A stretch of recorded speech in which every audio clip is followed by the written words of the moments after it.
నమస్తే, నా పేరు రియా. ఏపీ టుడే న్యూస్ కి స్వాగతం. ముందుగా ఈనాటి ముఖ్యాంశాలు.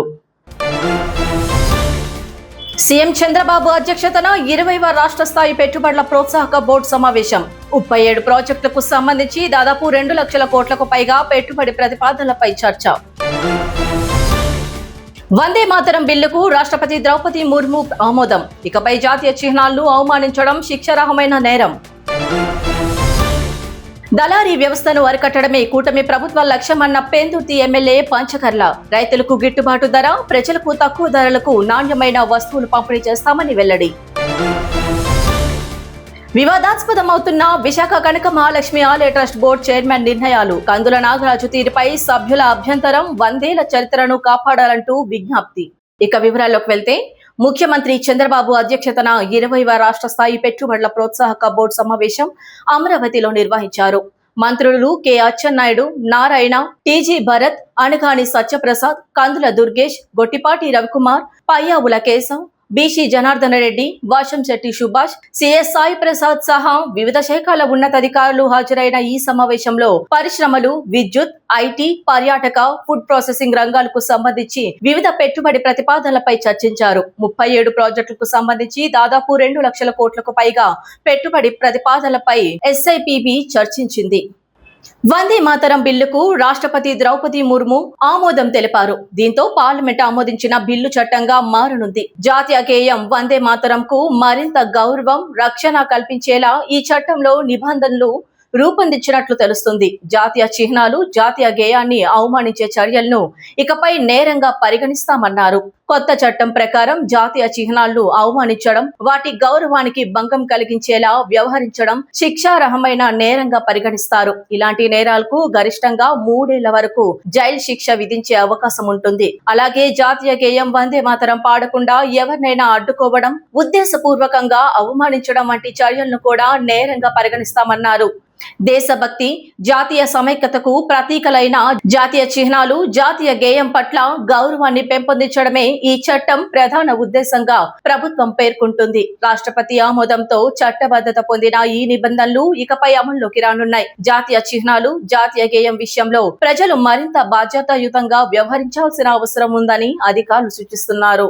రాష్ట్రంలో దళారీ వ్యవస్థను అరికట్టడంతో పాటు రైతులకు గిట్టుబాటు ధర కల్పించి వినియోగదారులకు తక్కువ ధరలకు నాణ్యమైన నిత్యావసరాలు పంపిణీ చేయడం ఎన్డీఏ కూటమి ప్రభుత్వం సంకల్పమని విశాఖ జిల్లా పెందుర్తి ఎమ్మెల్యే పంచకర్ల రమేష్ బాబు పేర్కొన్నారు. పెందుర్తి రైతు బజార్లో ప్రభుత్వం ప్రవేశపెట్టిన తక్కువ ధరకు నాణ్యమైన బియ్యం పంపిణీ కేంద్రాన్ని ఆయన ప్రారంభించారు. ఈ సందర్భంగా మీడియాతో మాట్లాడుతూ, ముఖ్యమంత్రి చంద్రబాబు, ఉప ముఖ్యమంత్రి పవన్ కళ్యాణ్ నిరంతర ప్రజల అవసరాలు, వాటి పరిష్కారం కోసమే ఆలోచిస్తున్నారని, ఈ క్రమంలోనే నాణ్యమైన బియ్యాన్ని తక్కువ ధరకు పేదలకు అందించే కార్యక్రమానికి శ్రీకారం చుట్టారని వెల్లడించారు. పౌర సరఫరాల శాఖ మంత్రి నాదెండ్ల మనోహర్ తన సీనియారిటీని ఉపయోగించి ఆ శాఖను ప్రక్షాళన చేస్తున్నారని తెలిపారు. పెందుర్తిలో మరో రైతు బజారు ఏర్పాటుకు ప్రభుత్వం నిర్ణయించిందని, స్థల సేకరణకు ఏర్పాట్లు జరుగుతున్నాయని ఎమ్మెల్యే పంచకర్ల రమేష్ బాబు తెలియజేశారు. ప్రభుత్వ సేవలు అందాలి, పౌర సరఫరా శాఖ నుంచి వినూత్నమైన మన మార్పులు చూస్తా ఉన్నాం గత 2 సంవత్సరాల నుంచి. గౌరవ మంత్రి నాదెండ్ల మనోహర్ గారు ఒక సీనియర్ పొలిటీషియన్గా ఆ శాఖ తీసుకుంటున్నప్పటి నుంచి కూడా రైతులకి గిట్టుబాటు ధర, టైమ్లీ పేమెంట్తో పాటు అన్ని రకాలుగా కూడా ఫార్మర్స్ని ఆదుకోవడంతో పాటు అనునిత్యం కూడా పేదవారు ఏదైతే బియ్యం కొనుక్కుని మార్కెట్లో ఎక్కువ రేటు వెచ్చించి కొంటా ఉన్నారో వాళ్ళని కూడా ఆదుకోవాలని ఒక పక్కన మంత్లీ మేము ఇచ్చే రైస్ కాకుండా పేదవారికి, వైట్ రేషన్ కార్డు వారికి ఇచ్చే రైస్ కాకుండా మార్కెట్లో ఉన్న ఫ్లక్చువేషన్ కూడా కంట్రోల్ చేయాలన్న ఒక ఆలోచనతో 68-70 రూపాయలు ఉన్న రైస్ని 52 రూపాయలకే అందించే ఒక కొత్త ప్రక్రియను కూడా తీసుకురావటం, తద్వారా అందరికీ కూడా ఆ దళారీ వ్యవస్థని అరికట్టాలన్నా ఎక్కువ రేటు కొనుక్కునే ఇబ్బంది లేకుండా అదే క్వాలిటీ రైసు దగ్గర ఒక 16-18 రూపాయలు తక్కువకి ఇప్పించే కార్యక్రమమే ఈరోజు మేము ప్రారంభించుకోవడం జరిగింది. మా డిఎస్ఓ గారు కానీ, మా డీడీ గారు కానీ, వారి సిబ్బందికి కానీ, అన్ని డిపార్ట్మెంట్ల వారికి, మా మార్కెట్ యార్డ్ చైర్మన్ కానీ, వైస్ చైర్మన్ కానీ, సభ్యులకు కానీ అందరికీ మనస్ఫూర్తిగా అభినందనలు తెలియజేస్తా ఉన్నా. విశాఖ వన్ టౌన్ బురుజుపేట శ్రీ కనక మహాలక్ష్మి అమ్మవారి దేవస్థానం ట్రస్ట్ బోర్డు చైర్మన్ కందుల నాగరాజు నిర్ణయాలపై ట్రస్ట్ బోర్డు సభ్యులు, స్థానికులు, భక్తులు అభ్యంతరం వ్యక్తం చేశారు. ఈ మేరకు దేవస్థానం కార్యనిర్వహణాధికారికి ఫిర్యాదు అందజేశారు. అమ్మవారి ఆలయంలో ఇతర దేవతల విగ్రహాలు, ఉప ఆలయాల నిర్మాణం చేపట్టాలనే ప్రతిపాదనలు ఉన్నట్లు ప్రచారం జరుగుతుందని, ఇవి భక్తుల మనోభావాలకు విరుద్ధమని ఫిర్యాదుదారులు పేర్కొన్నారు. 100 ఏళ్లకు పైగా కొనసాగుతున్న అమ్మవారి సంప్రదాయ పూజా విధానాలను యథాతథంగా కొనసాగించాలని కోరారు. ప్రపంచవ్యాప్తంగా భక్తులు కొలిచే శ్రీ కనక మహాలక్ష్మి అమ్మవారి ఆలయ ప్రత్యేకతను కాపాడాలని, ఎలాంటి నిర్మాణాలు చేపట్టకుండా చర్యలు తీసుకోవాలని ఈవోని కోరారు. ట్రస్ట్ బోర్డు సభ్యులు అభిప్రాయాలకు ప్రాధాన్యం ఇవ్వకుండా చైర్మన్ ఒంటెద్దు నిర్ణయాలు తీసుకోవడం సరికాదని వారు స్పష్టం చేశారు. ఏపీలో వంట గ్యాస్ వినియోగదారులకు ఈ కేవైసీ ప్రక్రియ ఇబ్బందులు తెచ్చిపెడుతుంది.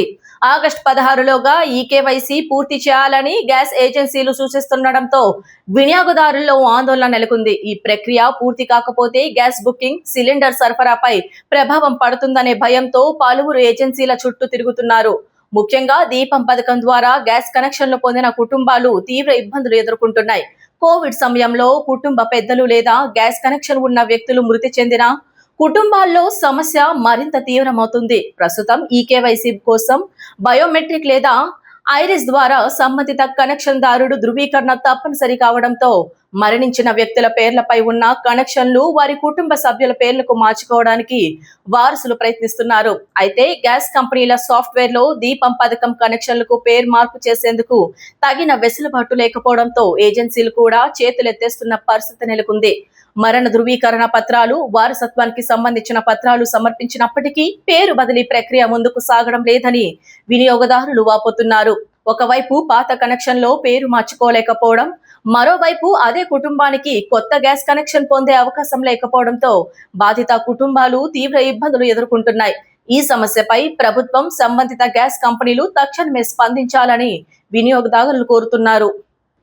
శ్రీ సత్యసాయి జిల్లా తలుపుల మండలంలో ఎర్రచందనం అక్రమ రవాణాను అటవీ శాఖ అధికారులు అడ్డుకున్నారు. ఇన్నోవా వాహనంలో తరలిస్తున్న ఎర్రచందనం దుంగలను పట్టుకున్నారు. ఈ ఘటనలో ఒకరిని అరెస్ట్ చేయగా మరో 2 పరారయ్యారు. పట్టుబడిన నిందితుడిని కడప జైలుకు తరలించారు. కడప జిల్లా నుంచి బెంగళూరుకు ఎర్రచందనం దొంగలను అక్రమంగా తరలిస్తున్న ఇన్నోవా వాహనాన్ని తలుపుల మండలం పెద్దన్నవారిపాలి సమీపంలోని కోలికెనమ్మ వద్ద అటవీ శాఖ అధికారులు పట్టుకున్నారు. వాహనంలో ఉన్న 3 వ్యక్తులు అధికారులు గుర్తించి పరారయ్యేందుకు ప్రయత్నించారు.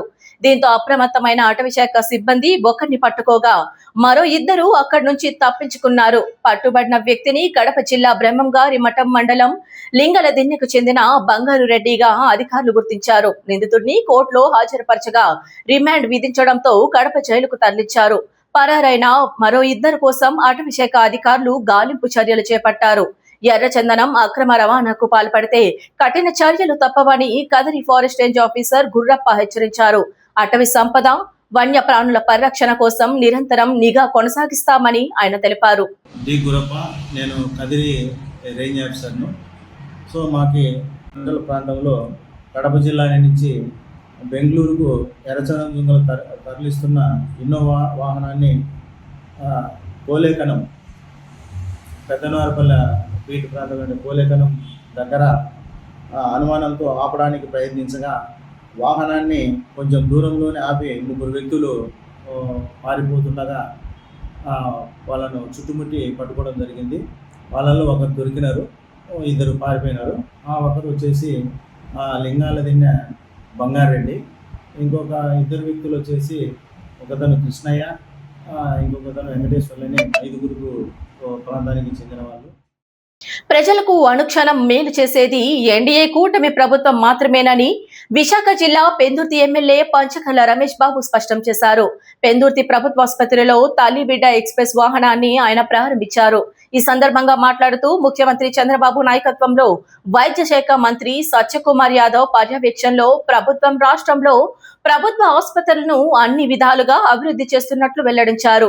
ప్రభుత్వ ఆసుపత్రులను బలోపేతం, అన్ని వర్గాల ప్రజలకు నాణ్యమైన వైద్యం అందించడం ఎన్డీఏ కూటమి లక్ష్యమని పేర్కొన్నారు. పెందుర్తి ప్రభుత్వ ఆసుపత్రి సిబ్బంది ప్రజలకు నాణ్యమైన వైద్య సేవలు అందిస్తూ మంచి పేరు సంపాదించడం ఆనందంగా ఉందని, దీనికోసం పాటుపడుతున్న వైద్యులు, ఆసుపత్రి సలహా కమిటీ సభ్యులు సభ్యులను ఎమ్మెల్యే రమేష్ బాబు ప్రత్యేకంగా అభినందించారు. రాష్ట్ర వ్యాప్తంగా అన్ని ప్రభుత్వ ఆసుపత్రులకు తల్లి బిడ్డ ఎక్స్ప్రెస్ వాహనాలను సమకూర్చిన ప్రభుత్వం ఆసుపత్రిలో కాన్పోయిన తల్లి పిల్లలను క్షేమంగా ఇంటికి చేర్చడానికి లక్ష్యంగా నిర్దేశించిందని ఆయన తెలియజేశారు. అందరికీ నమస్కారం. ఎన్డీఏ కూటమి ప్రభుత్వం ఇది ప్రజాప్రభుత్వం, ప్రజలకు మేలు చేసే ప్రభుత్వం అని చెప్పి మరొక ఉదాహరణగా నిన్ననే రాష్ట్ర వ్యాప్తంగా తల్లి బిడ్డ ఎక్స్ప్రెస్ అనే కార్యక్రమాన్ని ప్రారంభించుకోవటం, ప్రతి గవర్నమెంట్ హాస్పిటల్కి కూడా ఒక అంబులెన్స్ ఇవ్వటం, ఎవరైతే డెలివరీ కోసం హాస్పిటల్లో జాయిన్ అవుతారో వాళ్ళకి డెలివరీ అయిన తర్వాత ఇంటికి ప్రభుత్వ లాంఛనాలతో ప్రభుత్వం దగ్గరుండి ఇంటికి డ్రాప్ చేసి వాళ్ళని దించి క్షేమంగా తల్లి బిడ్డని వాళ్ళకి అన్ని రకాల సదుపాయాలు కలుగజేసే కార్యక్రమం నిన్న ప్రారంభించుకోవడం జరిగింది. నిన్న కలెక్టర్ ఆఫీసులో ప్రారంభించుకున్న తర్వాత ప్రతి గవర్నమెంట్ హాస్పిటల్కి కూడా వెహికల్ పంపించేశారు. ఈరోజు పెందుర్తి మా గవర్నమెంట్ హాస్పిటల్లో మా డాక్టర్ల సమక్షంలో మేము దీన్ని మళ్ళీ ప్రారంభించుకోవడం కూడా జరిగింది. అందరికీ కూడా ఈ ప్రభుత్వం ఒక ఇంటికి పెద్ద దిక్కుల అన్ని కార్యక్రమాల్లో మీ మెరుగైన నాణ్యమైన జీవితాలు మీకు ఇవ్వటం కోసం అనేక కార్యక్రమాలు తీసుకుంది. దానిలో భాగంగా ఇది కూడా ఇంప్లిమెంట్ అయింది. ప్రభుత్వ ఆసుపత్రుల్లో కేసులు పెరగటం కానీ, డెలివరీలు పెరగటం కానీ, ప్రభుత్వ ఆసుపత్రుల పట్ల నమ్మకం పెరగటం కానీ, ఈ ప్రభుత్వ ప్రయారిటీలు డే 1 మేము చెప్పాం. నాణ్యమైన విద్య, నాణ్యమైన వైద్యం మా ప్రయారిటీస్ అని. దానిలో భాగంగానే విద్యాశాఖ మంత్రి లోకేష్ గారు విద్య పట్ల, ఆరోగ్య శాఖ మంత్రి గారు ఆరోగ్యం పట్ల ఎంత శ్రద్ధతో పనిచేస్తున్నారో, ముఖ్యమంత్రి గారు, డిప్యూటీ ముఖ్యమంత్రి గారు క్లోజ్ మానిటరింగ్లో బ్రహ్మాండంగా ఈ కార్యక్రమాలు జరుగుతూ ఉన్నాయి. మనస్ఫూర్తిగా వారికి ధన్యవాదాలు తెలియజేస్తా ఉన్నా. తిరుపతిలోని శ్రీనివాసం, విష్ణు నివాసం, భూదేవి కాంప్లెక్స్ వద్ద ఎస్ఎస్డి టోకెన్ల జారీని బుధవారం నిలిపివేస్తున్నట్లు టీటీడీ ప్రకటించింది. గురువారం దర్శనానికి బుధవారం జారీ చేస్తే టోకెన్లు ఇవ్వరని భక్తులు నేరుగా తిరుమలకి చేరుకొని సర్వ దర్శనం చేసుకోవాలని విజ్ఞప్తి చేసింది. శుక్రవారం దర్శనానికి గురువారం మధ్యాహ్నం నుంచి టోకెన్లు జారీ చేస్తున్నారని స్పష్టం చేసింది. అయితే టోకెన్ల జారీ నిలిపివేతపై భక్తులు అసంతృప్తి వ్యక్తం చేస్తున్నారు. ఎస్ఎస్డి టోకెన్ లేకుండా వచ్చిన వారికి వచ్చినట్లు సర్వదర్శనం చేయించే ఆలోచనతో టీటీడీ ఈ విధానాన్ని వరుసగా 7 బుధవారాల నుంచి ప్రయోగాత్మకంగా పరిశీలిస్తుంది. తిరుమల శ్రీవారి దర్శనానికి మంగళవారం ఉదయం 6 గంటలకు 10,000 ఎస్ఎస్డి టోకెన్లు జారీ చేశారు. వీడికి బుధవారం మధ్యాహ్నం 12 గంటల నుంచి రాత్రి 10 గంటల వరకు దర్శనం ఇవ్వనున్నారు. శ్రీవారి మెట్ల మార్గంలో వెళ్లే భక్తులకు జారీ చేశారు. పార్వతీపురం నియోజకవర్గం పరిధిలోని ఇండస్ట్రియల్ పార్క్ విద్యుత్ సబ్ స్టేషన్ ఏర్పాటు కోసం ఎమ్మెల్యే బోనెల విజయ్ చంద్ర ముమ్మారు ప్రయత్నాలు చేస్తున్నారు. ఈ క్రమంలో పార్వతీపురం మండల పరిధిలోని నర్సాపురంలో ఇండస్ట్రియల్ పార్క్ విద్యుత్ సబ్ స్టేషన్ ఏర్పాటుకు గాను ప్రభుత్వ స్థలాన్ని అధికారులు ఎన్డీఏ కూటమి నాయకులతో కలిసి ఆయన పరిశీలించారు. సబ్ స్టేషన్ ఇండస్ట్రియల్ పార్క్ కు అనువైన స్థలంగా గుర్తించిన అధికారులు ఈ విషయాన్ని ఎమ్మెల్యేకు తెలియజేయగా విజయ్ చంద్ర స్వయంగా అక్కడికి వెళ్లి ఆ ప్రాంతాన్ని పరిశీలించారు. పార్వతీపురంలో ఇండస్ట్రియల్ పార్క్ ఏర్పాటు కోసం ఎమ్మెల్యే విజయ్ చంద్ర గత కొంతకాలంగా విస్తృత ఏర్పాట్లు చేస్తున్న సంగతి తెలిసిందే. దీనిపై ముఖ్యమంత్రి చంద్రబాబు, ఐటీ శాఖ మంత్రి నారా లోకేష్లతో పలు దఫాలు చర్చించిన ఎమ్మెల్యే ఇండస్ట్రియల్ పార్క్ ఏర్పాటు చేసి ఆ ప్రాంతంలోని నిరుద్యోగ యువతకు ఉద్యోగాలు కల్పించడమే లక్ష్యంగా ఏర్పాట్లు చేస్తున్నారు. కోల్కతా నుంచి చెన్నై వస్తున్న ఇండిగో విమానానికి అత్యవసర పరిస్థితి ఎదురైంది. విమానం ఆకాశంలో ఉండగా ఇంజన్ విఫలమయ్యింది. దాంతో చెన్నై విమానాశ్రయంలో ఎమర్జెన్సీ ప్రకటించాల్సి వచ్చింది. మంగళవారం అర్ధరాత్రి ఈ భయానక సంఘటన చోటు చేసుకుంది. 254 మంది ప్రయాణికులతో ఇండిగో విమానం కోల్కతా నుంచి చెన్నైకు బయలుదేరింది. అర్ధరాత్రి 11 గంటల తర్వాత గమ్యస్థానంలో దిగాల్సి ఉంది. విమానం ల్యాండింగ్ సిద్ధమవుతున్న తరుణంలో ఎడమ వైపు ఇంజన్ విఫలమైనట్లు పైలట్ గుర్తించారు. వెంటనే ఎయిర్ ట్రాఫిక్ కంట్రోల్ ను అప్రమత్తం చేశారు. దాంతో సురక్షిత ల్యాండింగ్ కోసం చెన్నై విమానాశ్రయంలో ఎమర్జెన్సీ ప్రకటించారు. అధికారులు అప్రమత్తంతో 7 నిమిషాల తర్వాత సురక్షితంగా విమానం దిగడంతో అంతా ఊపిరి పీల్చుకున్నారు. దీంతో పెద్ద ప్రమాదమే తప్పినట్టు అయింది. తిరుమల శ్రీవారి ఆలయంలో ఆగస్టు 23 నుంచి 25 వరకు పవిత్రోత్సవాలు నిర్వహించనున్నట్లు టీటీడీ వెల్లడించింది. ఆగస్టు 22న అంకురార్పణతో ఈ ఉత్సవాలు ప్రారంభమవుతాయి. ఏడాది పొడవునా ఆలయంలో జరిగే అర్చనలు, ఉత్సవాల్లో యాత్రికులు, సిబ్బంది వల్ల కొన్ని దోషాలు జరుగుతుంటాయి. వీటితో ఆలయ పవిత్రకు ఎలాంటి లోపం రానియకుండా అగ్రమ శాస్త్ర ప్రకారం పవిత్రోత్సవాలు నిర్వహిస్తారు. ఈ ఉత్సవాల్లో భాగంగా 3 రోజుల పాటు ఆలయంలో సంపంగి ప్రకారంలో ఉదయం 9 నుంచి 11 గంటల వరకు స్నప్న తిరుమంజనం నిర్వహిస్తారు. సాయంత్రం ప్రత్యేకంగా అలంకరించిన ఆభరణాలతో శ్రీదేవి భూదేవి సమేత శ్రీ మారయ్యప్ప స్వామి వారు ఆలయ 4 మాడ వీధుల్లో విహారించి భక్తులకు దర్శనమిస్తారు. ఆగస్టు 23న పవిత్రాల ప్రతిష్ట, 24న పవిత్ర సమర్పణ, 25న పూర్ణహుతి కార్యక్రమాలు నిర్వహిస్తారు. పవిత్రోత్సవాల్లో భాగంగా ఆగస్టు 22న అంకురార్పణ కారణంగా సహస్ర దీపాలంకరణ సేవను టీటీడీ రద్దు చేసింది.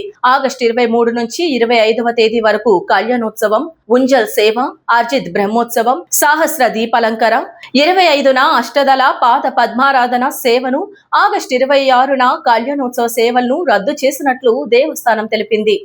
విశ్వనాథన్ సన్స్ సినిమా అందరికీ అందమైన జ్ఞాపకాల్ని అందిస్తుందని కథానాయకుడు సూర్య అన్నారు. సూర్య, మమితా బైజు హీరోయిన్లుగా నటించిన ఈ చిత్రాన్ని సూర్య దేవర, నాగవంశీ, సాయి సౌజన్య నిర్మించారు. రాధిక శరత్ కుమార్ కీలక పాత్ర పోషించారు. ఈ నెల 14న ఈ చిత్రం విడుదల కానున్న నేపథ్యంలో హైదరాబాద్ లో ప్రీ రిలీజ్ వేడుక నిర్వహించారు. ఈ కార్యక్రమంలో నిర్మాతలు KL Narayana, Y Ravishankar, Jubilee Hills MLA Naveen Yadav ముఖ్య అతిథులుగా పాల్గొన్నారు.